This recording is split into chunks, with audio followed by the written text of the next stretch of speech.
একসময় বুঝতে শিখেছি আমি সবার জন্য থাকলেও কেউ আমার জন্য নয়। যাদের পাশে দাঁড়িয়েছিলাম তাদের জন্য রাত জেগে শুনেছিলাম কষ্টের গল্প, তারা আজ আমার খোঁজ রাখে না। জীবন বড় অদ্ভুত, যতদিন তোমার দরকার আছে ততদিনই তুমি মূল্যবান। কিন্তু একদিন যদি ক্লান্ত হয়ে বলো আমারও কষ্ট হয়, তখন দেখবে কেউ পাশে নেই। প্রয়োজন ফুরালেই সম্পর্ক বদলে যায়, এটাই বাস্তবতা। আমি কারো প্রয়োজনীয় মানুষ নয়, থাকলেও চলে না থাকলেও চলে, তেমন কিছু বদলায় না। আমি সেই যাত্রী যার নামটা তালিকায় থাকলেও ডাক পড়ে না কখনো। কেউ আমাকে খুব করে চায় না, আমার খালি চেয়ার সহজেই ভরে ওঠে অন্য কারো উপস্থিতিতে।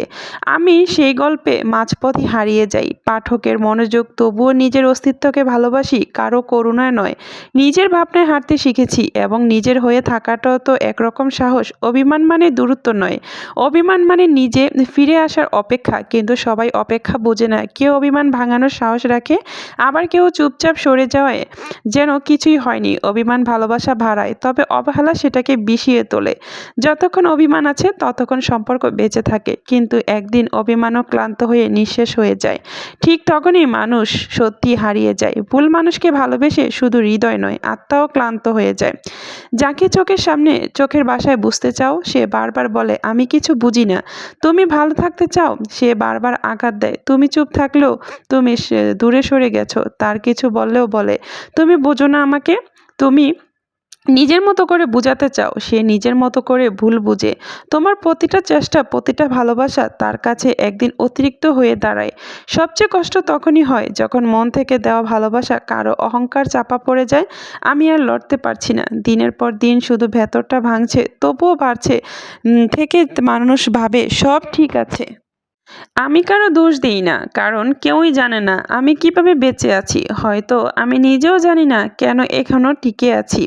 প্রতিদিন একটু একটু করে শেষ হয়ে যাওয়া যতটা কষ্টের, তার চেয়েও বেশি কষ্টের হলো কাউকে বোঝাতে না পারা যে তুমি মরে যাচ্ছ ভেতরে ভেতরে। তাই বলছি, যদি কোনোদিন আমার নিঃশ্বাস থেমে যায়, তবে আমাকে কবর দিতে দেরি করো না, কারণ আমি তো অনেক আগেই নিজের ভেতরে মৃত হয়ে গেছি।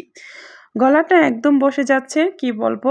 একটু যে ভয়েসটা সুন্দর মতো করবো সেটাও করতে পারতাছি না। মানে আমি বুঝতেছি না এইবার শীত কি আমার জন্য একাই, নাকি এইবার শীতে শুধু আমাকে ঠান্ডায় জাপড়িয়ে ধরে, বুঝি না।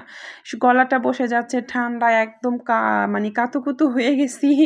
কি বলবো, বলার কিছু নাই। তো আজকের রান্নায় ছিল কি জানো, আজকের রান্নায় ছিল একদম ওই যে কারা জানি এই রান্নাটা করে, আরে উত্তরবঙ্গের মানুষ, মানে উত্তরবঙ্গের মানুষ কিন্তু এই আলুর গাটিটা করে, খুবই মজা হয়। তবে আমি দেখেছি খুবই মজা হয়, কিন্তু আমি কখনো ট্রাই করি নাই।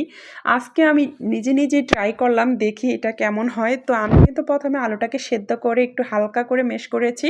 তারপর এটা কিন্তু এখন তেলে অল্প আছে বেজে নিব, কারণ এটা যখন অল্প আছে বেজে নেব না, এটার মধ্যে খুবই খুবই মজার একটা স্মেল আসে। আর ওটার ঘ্রাণটা না এত ভালো লাগে। আর যখন রান্না করি না, রান্না করার শেষে তখন কিন্তু খেতেও ভালো লাগে।